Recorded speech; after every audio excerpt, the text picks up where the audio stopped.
lowland south, and then there's inland north, and then there's New Hampshire, which is a world unto itself when it comes back to it. And you know, it's fun because you can just kind of click on anywhere, it expands, and then if you click again, you get examples of YouTube videos of various people speaking in all these different dialects. So I'm just offering it as, you know, a fun thing to play with. If you take phonetics with Bonnie Urcioli, she probably has talked about all this kind of stuff, different ways of speaking. It's really pretty educational just in itself. But it's also kind of nice. Let's set an example. You become like the people you hang around with, right?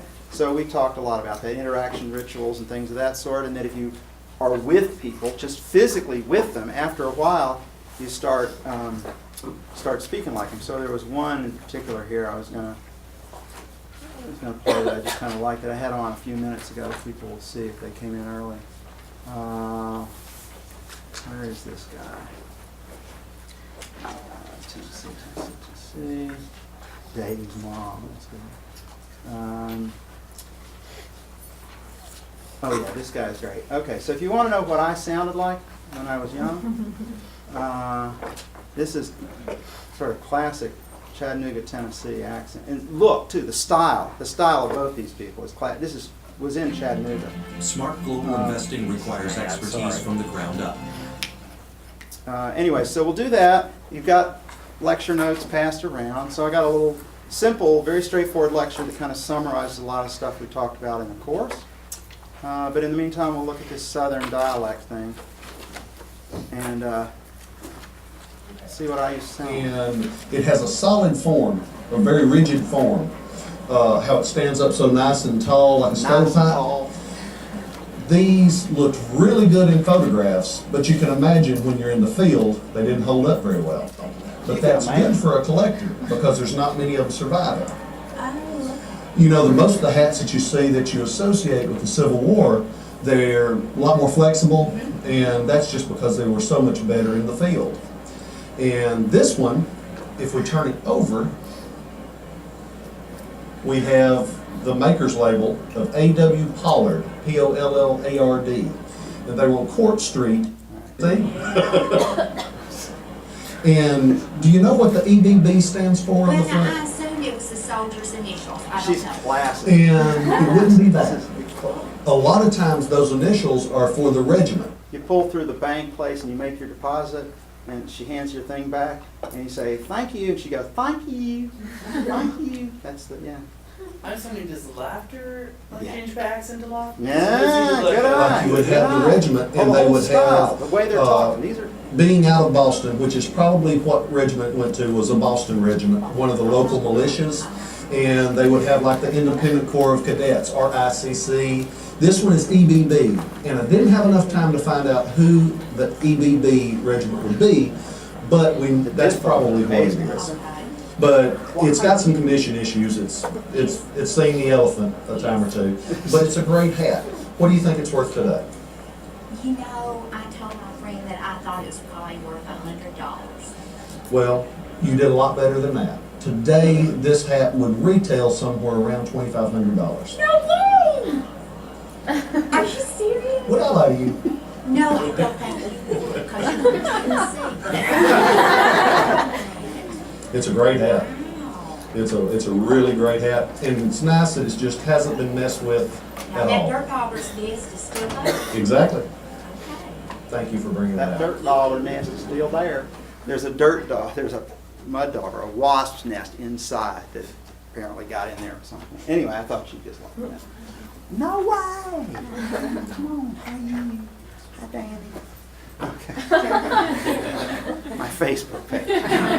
All right, so everybody, you got a copy of the little lecture notes, right? So it's it's pretty straightforward stuff. Let's see, a couple of one other interesting little twist. So we talked about Hubert Dreyfus, right? Read his book about computers and what computers can't do and online education and all that. And we also read some Merleau-Ponty. So yesterday, by email, I was sent a chapter of a book manuscript. The book's going to be published pretty soon by this person I know named Diane Vaughn. So she sends me this chapter and says, will you look at this chapter, see what you think? So I started reading it, and all of a sudden there's all this stuff about Merleau-Ponty and Dreyfus, and so I'm like, oh, how'd she know? And it's a book about air traffic controllers. And the chapter is about how they learn to do their jobs. And that there's a lot of sort of physical memory involved in, they learn a whole pile of rules, and then they sort of play games in which they basically have to respond very quickly under a lot of pressure with people yelling at them and stuff like that to these difficult situations. And they just, the learning becomes physicalized, right? Becomes embodied. And so there's this whole section about this. And I said, I don't think she knows that I'm even into this. But anyway, she sent it to me. So I thought, ooh, look, this is great. I can tell the difference. Okay. How many people in the room sing in a cappella groups and are not seniors? Anybody? Yeah? Okay. I wonder if you could just stick around for a couple minutes afterwards, okay? Okay? How's that for a... What's going on? It's all good, okay? It's all good. And it has to do with orientation in the fall. Okay. All right, so what, I don't know what to do. This is our final official lecture so this is it for today. Thursday, I will show up here. Yeah. Be available if you got questions or want to talk about the exam or anything like that. Oh, this table doesn't work, does it? Wow, that's amazing. It's worked all semester. Maybe it's different. All right, so that's where yes, did you have a question? What was that? Yeah, I made a comment whether or not we can ask you to revise. I don't know. Yes, what? So basically, I asked you whether or not we can submit via email or whatnot a draft of our final account to see if you can just look over it and tell us what you think about it. All right, so the way the exam works is, how's the exam work? I've given you a bunch of questions, you pick some, you submit, right? That's it. You're asking me if I'll check it out before you officially submit it. I think the answer should be no. What I will do, however, is have conversations with people, like here we are, and I'll show up, like I say, Thursday morning and be happy to chat. But I won't, in effect, I won't edit your answer for you. So, you see the distinction? Yeah. So we can talk, but I'm not going to look at written versions and give people advice based on that. Is that reasonable? Yeah. Question, John? And to be ultra clear, it's due Friday after this, first 17.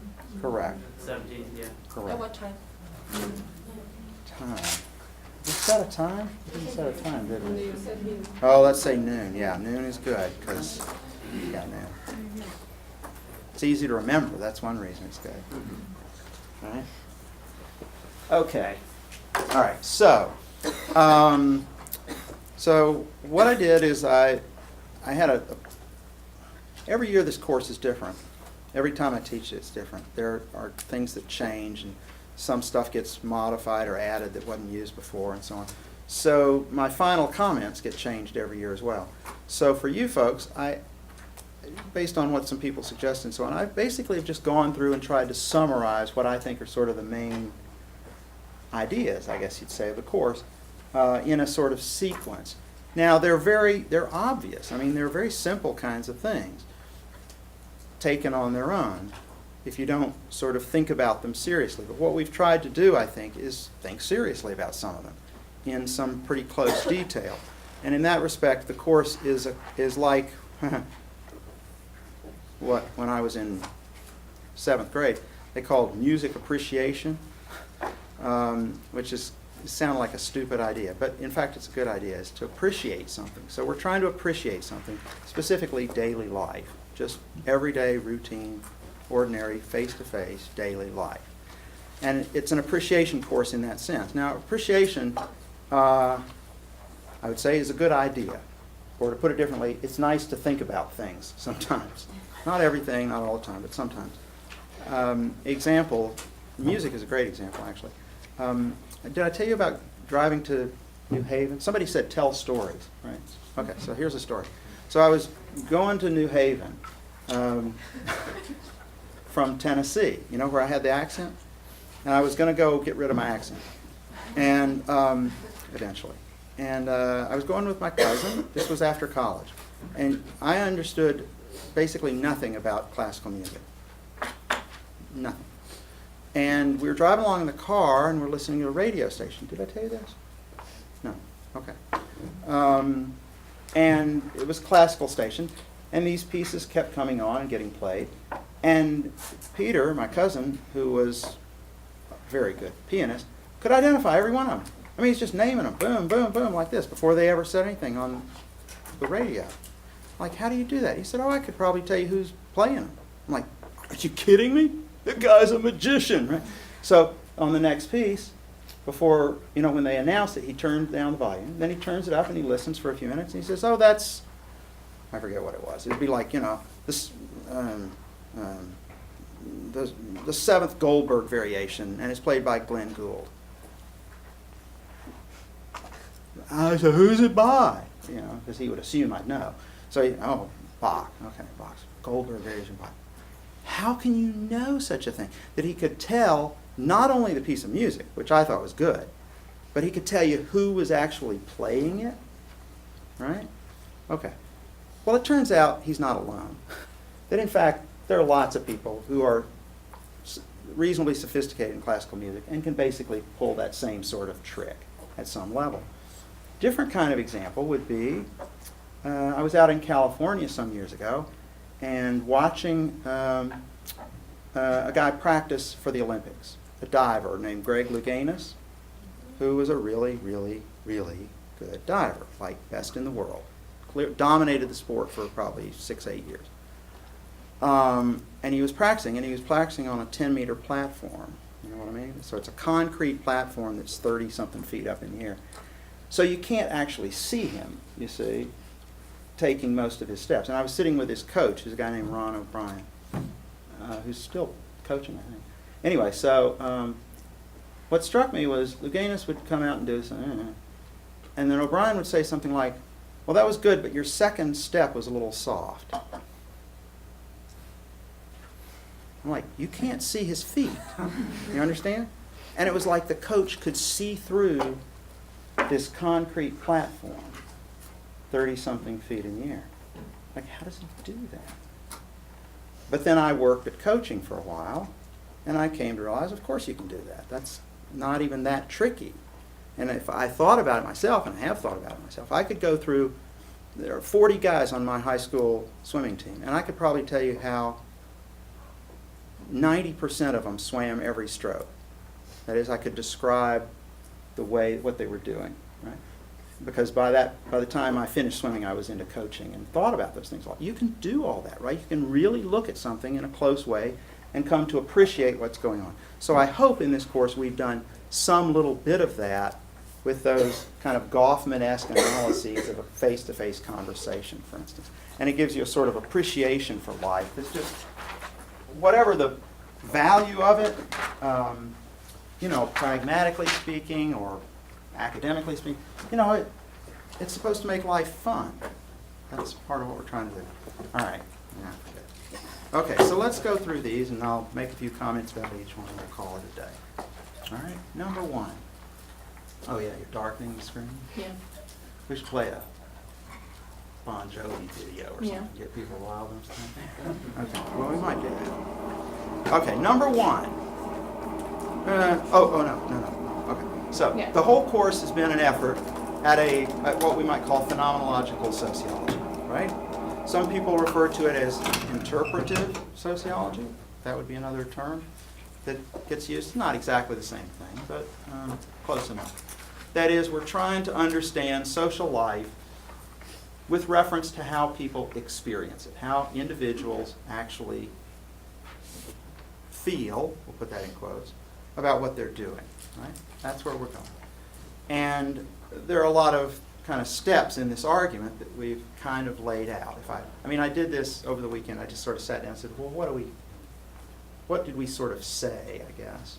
And can we list all these out? All right, number one, might be that individuals, human beings, we feel sort of free in a lot of ways about what we do. We feel like we're making choices, and we feel like we make decisions all the time about what we're going to do. And now Sartre, of course, makes that case very strongly. He says you're way more free than you think you are, in fact.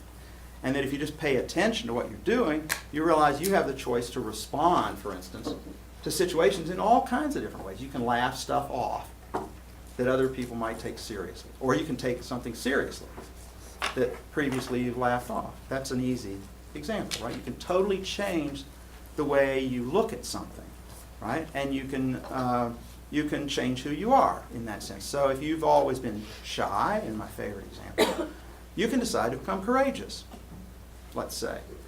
And the way to become courageous is to practice doing courage.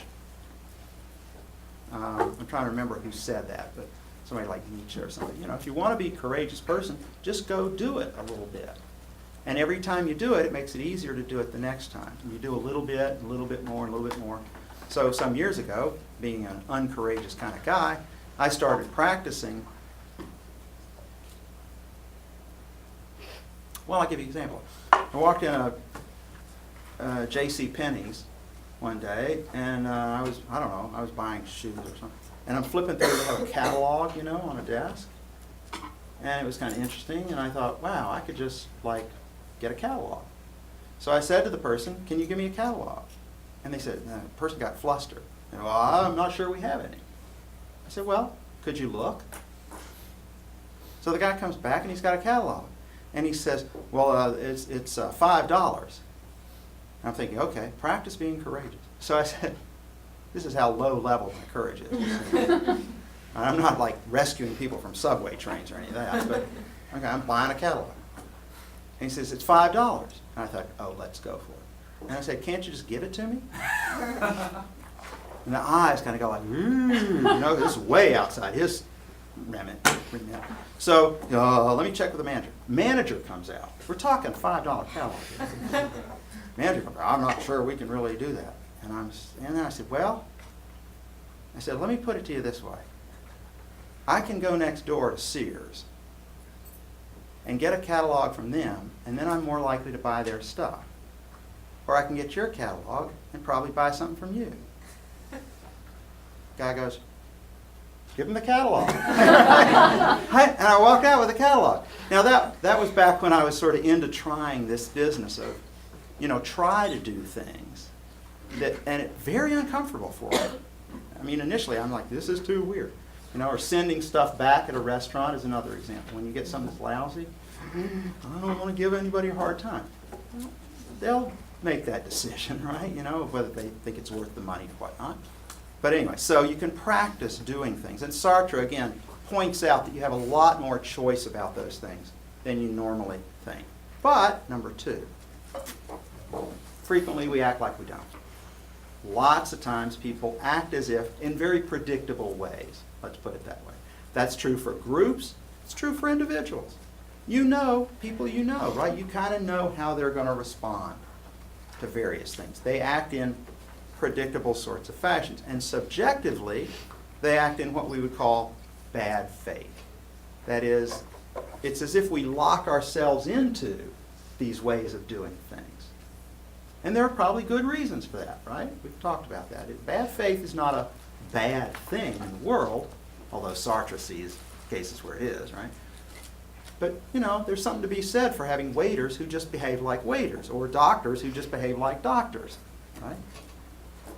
But subjectively, you tend to kind of reify your roles, and you live in institutions that kind of work in predictable fashions, and that makes the world just kind of go along at a regular clip.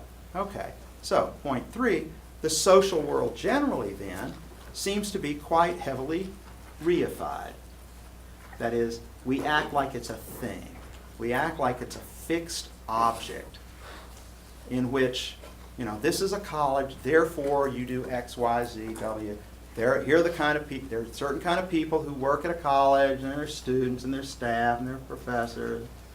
There's the physical plant people, and there's a certain kind of building, and there are things that work, and there's a time frame, to classes, and they're nested within a schedule that you have, and that's within a semester, and semesters within years.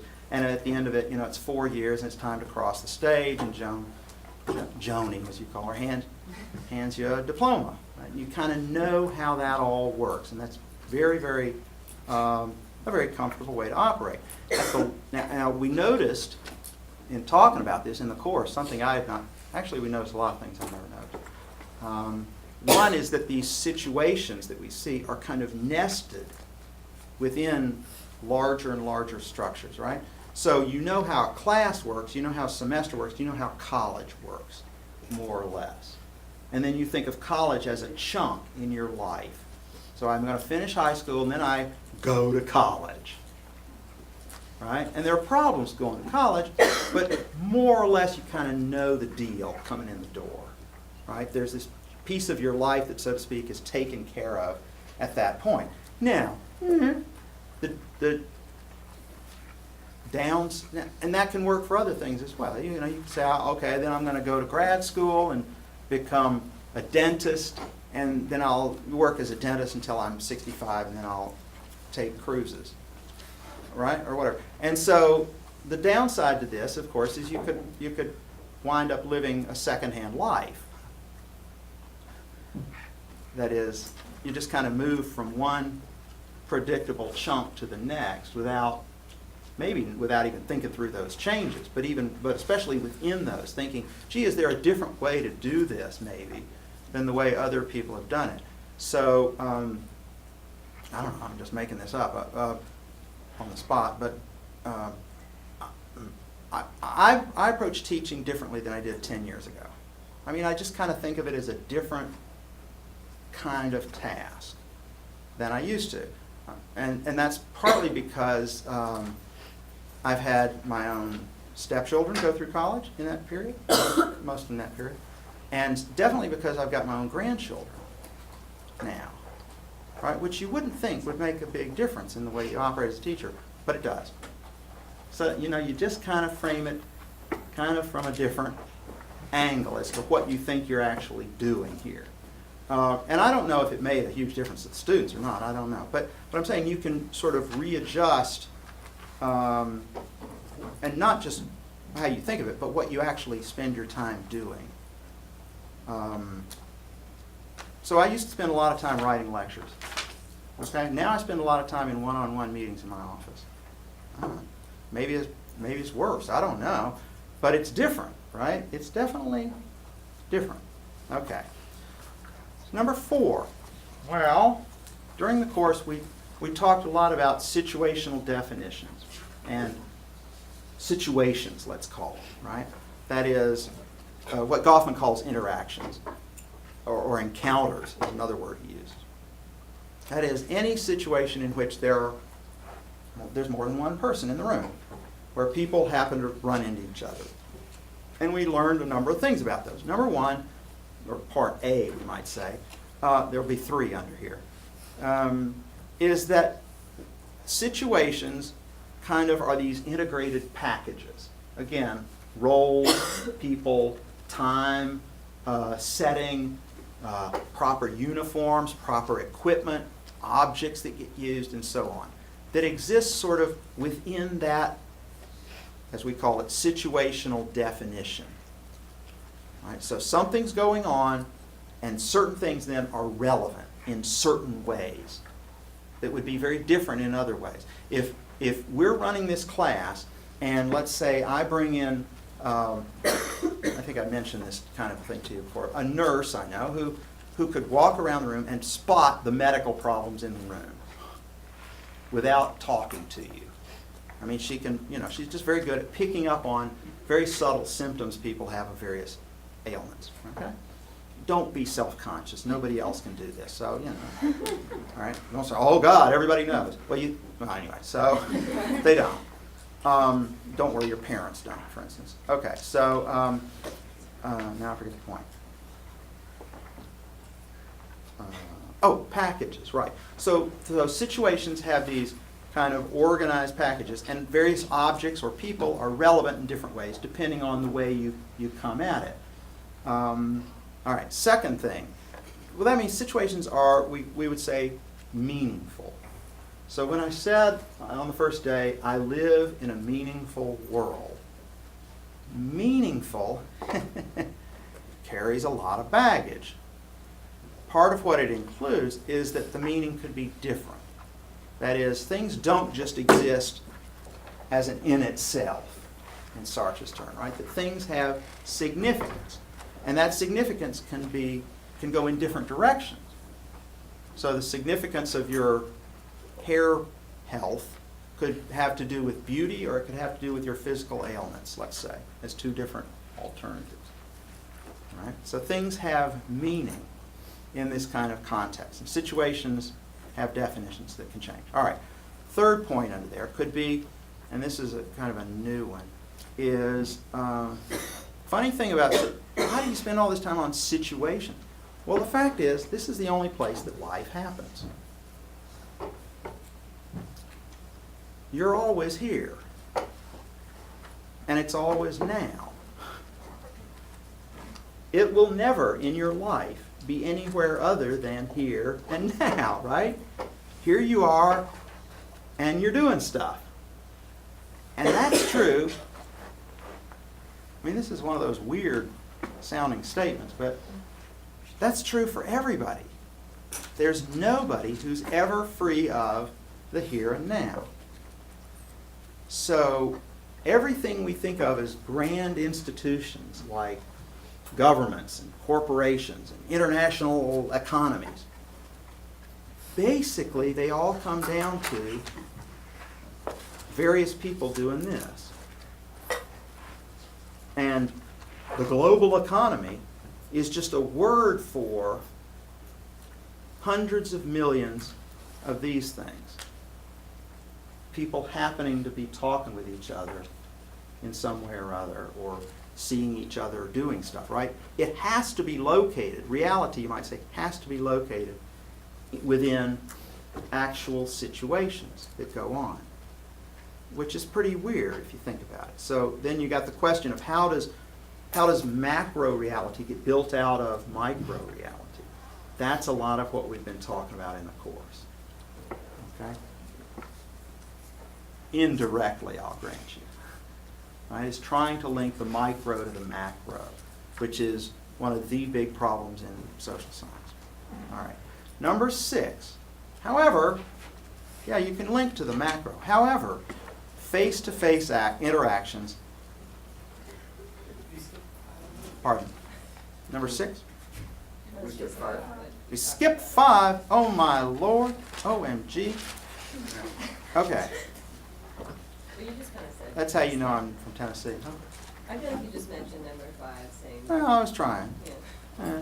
Built. All right. Situations are built. All right. No, but a little more. Situations, face-to-face situations, are built around these interaction rituals. That is, what that is, that's a way of saying.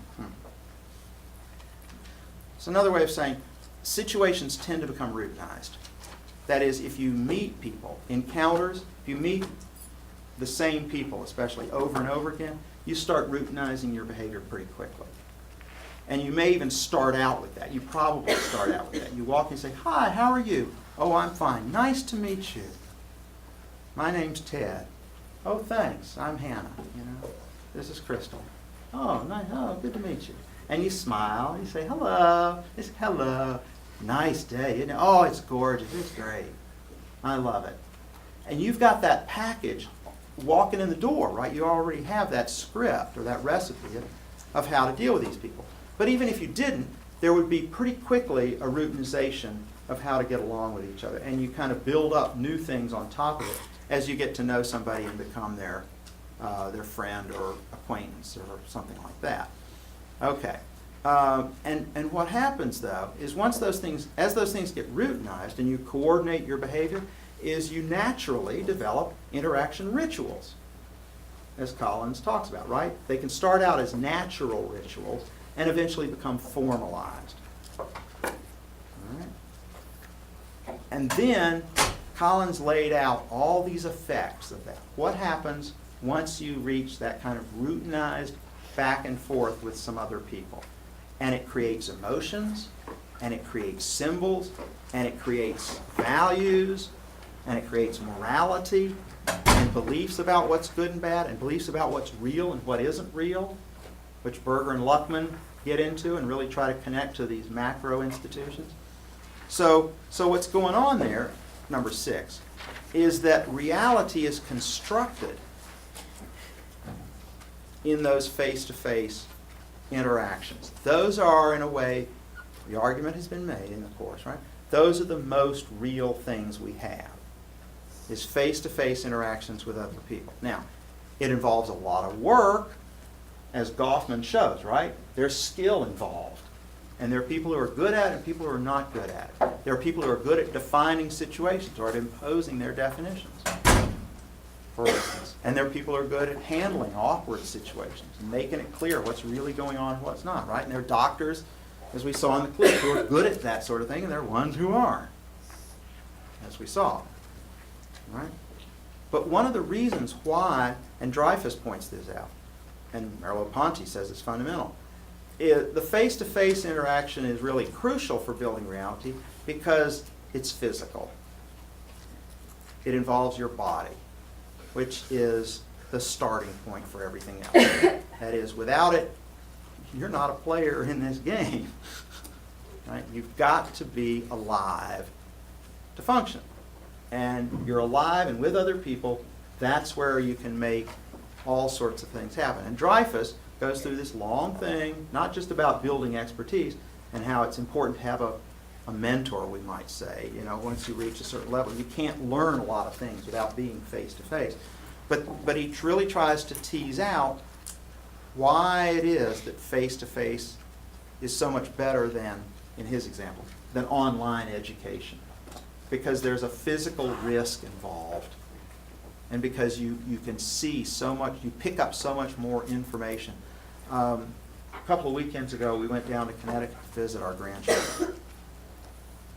Well, their mother, my stepdaughter, plays piano. So, actually, how many of you went to the orchestra performance Friday night? Oh, not too many. Well, okay. So there was a pianist there who played the concerto, Zach Birkin. He was my daughter's teacher, actually. So anyway, she's real good. And in their living room, they have a Steinway grand piano that was given to her by one of her music teachers. Actually, when the woman died, she willed Sarah her Steinway grand piano. This is unusual. I don't know if you realize this. Most people don't get a piano from their former music teacher. Not one like this. Anyway, but at some point, you know, the kids are in the living room, we're hopping around and stuff. And the kids like singing. So Sarah says, oh, let's, sing some songs. So she pulls out like Broadway standards or whatever and starts playing. And I realized, and I was thinking about you folks, because we had that whole discussion about music and why it's important and the ways in which it can be important and so on. And here's what struck me. You can feel a live piano when you're in the room with it. She's playing, and I was conscious that the vibrations I could actually feel, right? That is, I could hear it, but it was kind of wraparound sound in a way that's not true when it's just coming from a speaker. It's better. And I was trying to think, why is this better? One of the reasons is that wraparound effect. I mean, you're in the middle of the music. But that means you're actually feeling it, in your skin, not just your ears are super sensitive. That's why they pick it up. But you can actually feel it through the rest of your body as well, which is why you go to a party and dance, right? They crank the music up so loud that you can feel it. That's the whole point, right? So you're wrapped around in it. There's also the other things we've talked about, the kind of risk factor and the fact that she could play neat variations on the spot, and when the kids messed up, we'd go back and forth, all that, right? But it was kind of a much more compelling experience than, say, listening to a record or a CD or whatever. Okay, so the point here is face-to-face interactions are compelling in part because they're physical. That's a large part. So, more broadly, number 7, social life itself is embodied. And lots of social theory totally leaves this out. an amazing amount of sociology totally leaves out the fact that people are physical creatures. And so, I mean, obviously, the importance of food and sex, for instance, don't show up in a lot of places in sociology. And if you start thinking about, like, well, why'd that get left out? But we don't think that way because we're sort of academic types. Disembodied brains, floating around. So anyway, so social life is embodied, and it's embodied in a lot of ways. First is, obviously, we're geared into the world physically. That's the way we do stuff. Right? But second, and this is, again, the interaction rituals and things like that. And this one, again, I got from you guys. A face-to-face interaction is a series of physical moves or habits. That, we use the term muscle memory early on in the course, especially with this, that you can have a whole, what's the word? Kind of outflowing or pattern or like a little movement in the musical sense of behaviors that you do that sort of, once you start, they kind of flow out automatically. I'm thinking again about a diver, a back 2.5 pike position or something like that off 10-meter platform. Boom, you're not thinking through each step. You just go boom, right, or whatever. I don't know how they do it. I can't do it. I won't do it. I've never done it. Okay, I've never been off. I think I went off a 3-meter board once in my life. Scared the bejeebers out of me. 10, anyway. But you understand the idea. If you've ever done figure skating, is an easy example of that kind of thing. I don't mean it's easy, but it's a easy to understand example.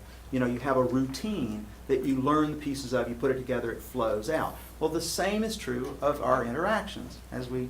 Our classic example of walking across the bridge and seeing somebody. Hi, how's it going? Yeah, good to see you. Yeah, good to see you. Yeah, okay, I'll catch you later. Bye. And it just kind of, once it starts, it just kind of flows out. And that's physically embodied is the point. And that's where we picked up a lot from Merleau-Ponty. That you've got these routines, and once kicked off, a lot of that stuff just flows out rather normally. Well, that means that a lot of the time you don't think about it. You don't have to think about it. There's no thinking involved, in fact, is Merleau-Ponty's argument. It's not that these actions are kind of physical expressions of thoughts that are going on in your head. The thoughts have been discarded. Now, maybe you had to have them when you were first learning some of these routines, like how to be a student. But by now, you folks are so practiced at being good students, it's just going to happen. All right? And the example that came up for me 20 years ago now, I had a kid. He was supposed to do a senior thesis to graduate, you understand? That was a requirement. And he procrastinated unbelievably. Now, the thesis in those days was not like 60 pages like they are now and so, but 30 to 40 was pretty common. This guy waited until 3 days before the deadline. Okay? Now, it also wasn't a big, heavy research thing in those days. It was like, you could use the literature and all that. But still, 30 to 40 page papers, no sneeze, right? I mean, you can't just chew and that's it. That's an odd metaphor. Okay. But still and all. And he came to me, he's like, I don't know what I'm going to do. What am I going to do? I'm going to freak out. Okay, I said, I don't want to use his name. Okay, Fred. We'll call him Fred. He's actually he's done well. But anyway, I said, Fred, look at it this way. Basically, if you start today and try to write a thesis, you will pass and you will graduate. And the reason is you've spent 16 years, or whatever it was at that point, of going to really first-rate schools. And you're a smart guy, and you write well. You probably couldn't write a failing thesis if you tried. And that's hardly an exaggeration. That is, for instance, he could not write ungrammatical sentences. It turns out, if you're a reasonably good writer, it's kind of hard to write ungrammatical sentences. Okay? It's kind of hard to sit at a typewriter and write something and not have something come out pretty coherent. Everyone in this room could do that, can sit down at a typewriter right now, and off the top of your head, you could write a paper that would get bang passing grade at 95% of the colleges in America with basically no effort or minimal. And it's not because you're God's gift, although you are. It's because, you weren't born that way. That stuff happened along the way, and you did things to where you became so accustomed to doing things in certain ways. For instance, in talking in coherent sentences, which most of you did, right? Well, okay. Writing in coherent sentences, at least. Yeah, you do that. And having something to say, you have ideas. And you more or less like having ideas. That's how you got here, right? And so it's a kind of a physically embodied habit for you to think at a high level and to work at a high level. That's just who you are. Now, changing one's level is another matter, right? That takes a lot of work because you're changing all sorts of habits. But basically, that's where you are. Okay, so number 8. Okay, and you do it. You don't have to think about it. That's the point. Well, what that means is that subjectively, going back to the phenomenological point, right? Lots and lots of social life rests on stuff that's totally 100% taken for granted. You just do it automatically. You don't have to think about what you're doing, and that's good because you'd freak out if you did. It's too damn difficult. And when you become incredibly self-conscious, that's not pleasant. It's really, really hard to make yourself do things consciously with your brain controlling it at all.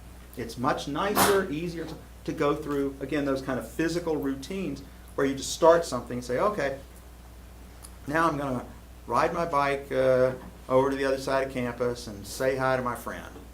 And ride. Hi, how you doing? Hey, good, how are you? It just sort of happens, right? And so maintaining lots and lots of stuff in the background, subjectively unaware or taken for granted, that's good. That's what we do. All right, so a couple of comments on that. Oh, do you remember, for instance, so Hamilton College right now, there are no freshmen in the class, are there? Any first-year students? No, okay. And there won't be next year either. Okay, in the fall. That is, they couldn't get in. The rising sophomores couldn't get in, actually. But anyway, that's not, all right. So, do you remember the first time you saw Hamilton College? Do you remember what it felt like?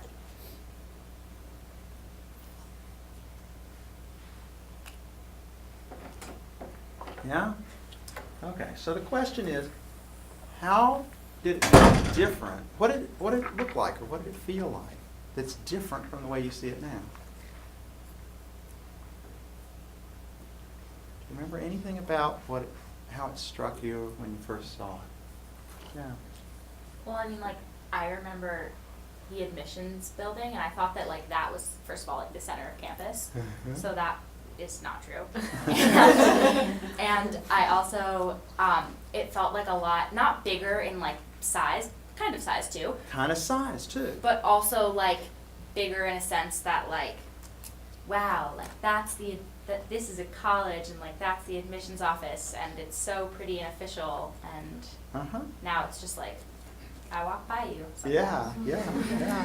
I remember I think I had no look on my phone or something, and then I looked out and I noticed we were shooting up this hill, and it was this really quick and dramatic ascension. It was just all of a sudden there were these cool buildings everywhere, and it was All of a sudden too. Yeah. And I know so many more little details about the school, just anything, housing, academics, buildings, settings, people. And everything is just opened up to me. Yeah. Opened up to you, meaning you can navigate it without any problem at all. This incredibly complex thing. Well, all the buildings have new significance. When I first drove up, Yeah. it was just, this is the college. But now it's okay, I lived there sophomore year. That's the chapel where I saw that thing, Yeah, Dan. I was just gonna say, I remember like not getting it, like Yeah. just being like, I don't really understand how this place works. Yeah, Where you mean all- physically? Yeah, it's like where are all these people going and how it's like set up. And Yep. now you see someone walking across and you can just sort of guess where they're going. And you know what they're generally doing. where they're headed. That's great. And it's like waking up with your head at the wrong end of the bed first, right? You're like, whoa, you see everything that's there, but it doesn't have a kind of orientation for you. Yes. Okay. I remember the first time I visited Hamilton, I was like totally in awe of Colgate at the time. Yeah. So I like Yeah. really didn't like Hamilton straight off the bat. And then like I visited Colgate again recently and I was walking around like, oh, losers. Hamilton's so much better than all of this. I was like, Yeah. I was gonna say. You're when- doing think tank? Yeah. Thursday? With Professor Knopf. That's You guys should cool. come. I'm going to. Okay. Yeah, I remember that all of the places felt very like disjoint. Like, okay, now we're at KJ, now we're on the bridge, now we're at Beinecke, and I didn't really understand like the relationship between them because they always just point out like, now you're on the bridge, now you're in Beinecke, but you Yeah. don't. And then like once you spend enough time there, there's kind of like a fluid relationship between them. Right, like seeing people and knowing where they're going. So it Yeah. feels like that world is connected and different parts of it have relationships to other parts. And it's almost as if you feel those different connections. I mean, that's strange, isn't it? That's very interesting, yeah. And everything kind of just like makes sense to you. Like if I come Yes. home and say something's happening on campus, I have to like go through step by step to explain to my mom like, why this thing is happening if she doesn't understand. But to me, it's just natural and just, Yeah. just something that's happening on campus like usual. Yeah, and that's the way it works here and so on, yeah. I remember on the second day of classes feeling really stressed out because I left my map in my room, which is completely laughable to me that I even needed a map because everything is so small and like very straightforward to me, but I guess it was confusing at the time. No, right, and it's the map is in your body at this point, right? You kind of know, and it's very hard sometimes to tell other people how to get places. Like from my office to go anywhere is impossible. You know, it's basic. I mean, the building is just chaos. People say, visitors come and they say, well, how do I get back to wherever? I'm like, hell if I know. I'll take you. That's what I do because I'm not following a set of steps that I can articulate at all. You just kind of do it, yeah. So I'm from here, so the campus itself never had like a first impression, because who knows, I was here when I was 5, give or take, but I knew I wanted to come here, or my in high school was always like, I want to go to a school like Hamilton, and I just want Hamilton to be 20 minutes further away from my house, basically. And my kind of perspective was that whenever I would drive up and have to stop at the crosswalk, I would see the students, and I wanted to be friends with the students walking across the crosswalk. And now I'm like sitting around here being like, yes, I'm friends with some of them, but then there are people who I'm just will never know and might not be interested in knowing. Because I don't know. because you're a senior. Oh, yeah. Because you're a senior. Your future is different, right? And you don't see a place for all those people in your future. Am I doing okay so far? And so I'm never going to meet all so-and-so and these other people, and okay, that's fine, right? Because you're kind of heading in another direction, which is what I mean when I look at you, I can sort of see your future in the way you behave, right? That you have some projection of who you are and where you're going and so on, yeah. When I first came up, is someone else saying? No, go ahead. When I first came up to Hamilton College, my concept of what Hamilton was very fuzzy. I didn't know the physical layout or how things happened at Hamilton College or how things work. Right. And I feel like over the 3 years I spent here, you internalize the system. It's like a big system of how we do things and the rules of how classes, there are just lots of rules and procedures and ways that things are done, and you kind of internalize that system. Right, that's what you do. And I'll take one more and then another comment. Go ahead. I'd say 2 things. One is I think I also was focused more on like the details. Like I sort of assumed that if I had a question about Hamilton that I could ask a student and they would all know. And really, like if someone asked me something about like how housing or like dining hall, like I'm not sure I would actually know how it all works, but that's like okay. I sort of figured out. Okay. And then also. So everybody around you seemed to know what was going on. Is that? Yeah. And so I was going to say then the other thing is that I think like the positive ideas I had about Hamilton have stayed, and that just like, you know, I sort of thought like everyone was, they seemed all like grown up and mature and confident, and so I feel like because I'm sort of thinking of that as college, when I'm here I actually feel more like that, Yeah. and then it can be hard to go home and sort of be feeling like a child Very, again. very interesting. Okay, so as a child again, you said, have you been back to your elementary school? Yeah? What? What was that? No, I was just saying all the water fountains are so low to the ground, and you forget that they're just tiny humans running around, you know? Yeah, what, It's bizarre. yeah? No, I was gonna say something like. No, Brent? I can reach the ceiling now. There's the ceiling? Wow, yeah. Okay, so elementary school is an easy example, right? You go back there, I did this a couple of years ago myself, and you walk around, and the first thing that strikes you is the place is tiny. Like, physically, it's small. I mean, even the things you thought were big, well, that's, okay, so that's kind of understandable. You know, like you go in the little cafeteria, and there are the little chairs, like, oh my gosh. And the third floor, and like, you know, the third floor, which was like way up there, is just third floor, you know, it's not, okay, but that's understandable because your size has changed. Maybe that's what's going on. But here's another. So just yesterday, I was looking again at a picture of myself with my college advisor. There's that, but that's not what struck me. I think, maybe I mentioned this to you all before, but every time I look at that picture, I'm struck by it. She's smaller than I am. I mean, she was smaller than I was then. Didn't feel that way. I remember her as being probably a little bit taller than I was, and certainly much more robust. I mean, she was physically quite active, athletic kind of person. And she was only like 29 or something when I started, and I was 19.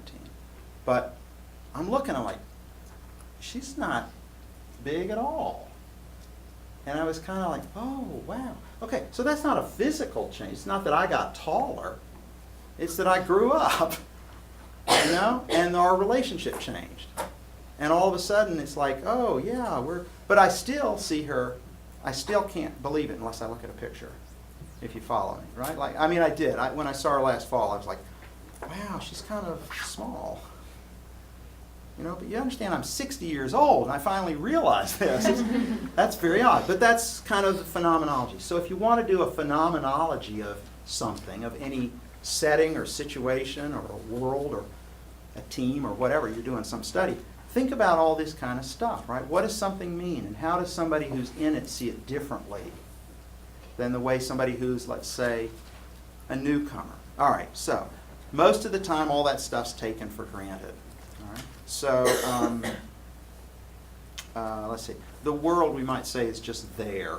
The world that you live in day to day is not something we think about or pay attention to. We just live it automatically. And as Whitehead, the philosopher, said, it's at the top of your syllabus, it requires a very unusual mind to undertake the analysis of the obvious.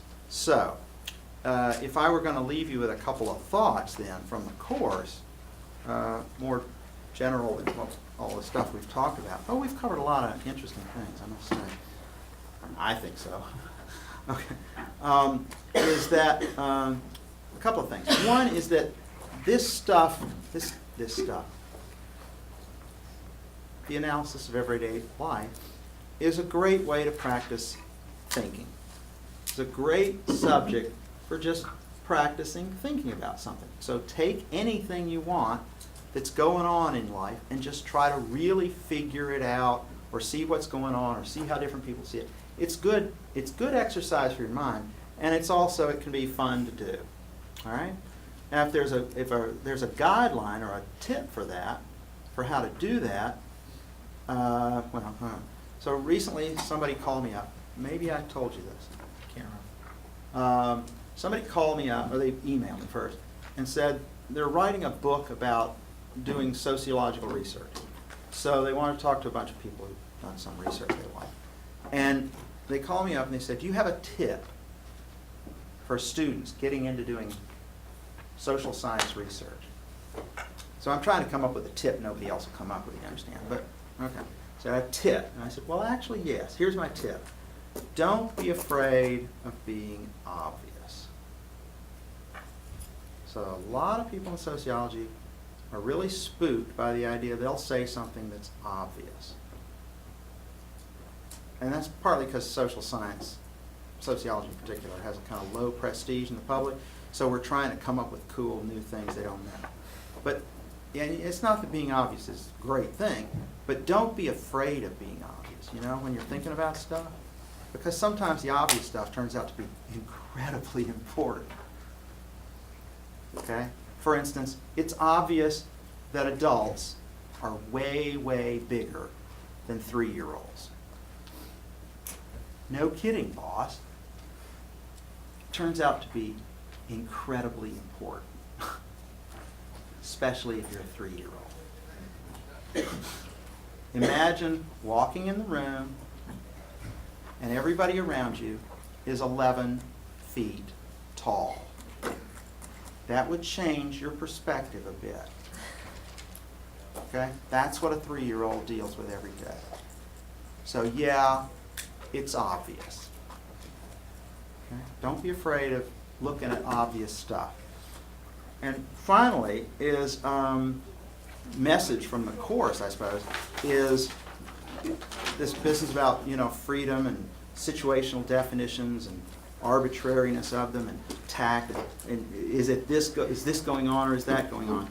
Is that, you know, the nice thing about all this, potentially at least, is you're alive. You know, you can do stuff.